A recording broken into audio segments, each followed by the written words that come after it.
Welcome to On Chemistry. This is 365 Chemistry series. Daily one question for you. Here four different compounds are given, which is P, Q, R, S. We have to find which one is aromatic.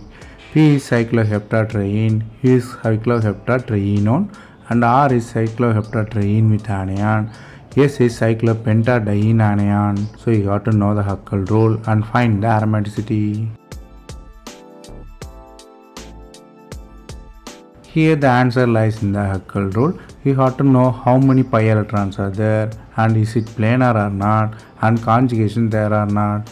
P is straight away non-aromatic because it is not conjugated. sp3 carbon there which is tetrahedral. Then Q is surprisingly aromatic because carbon possesses positive charge which is minor positive charge. So what really happened? It helped for conjugation. So it is aromatic with 6 pi electron. If you look at the R, the anion is there, so you have to count as a pi electron, so 8 pi electron, so it is anti-aromatic. So if you look at the S, it is the anion, so 6 pi electrons are there, 2 from pi bond, 1 is from anion, so 6 pi electron, so it is aromatic. So Q and S are aromatic. The concept you have to learn here is Huckel rule. Huckel rule decided by pi electron, planarity and conjugation.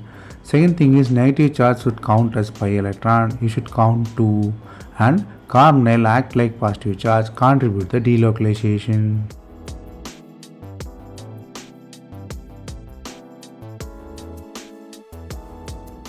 That's all from this video. Thanks for watching.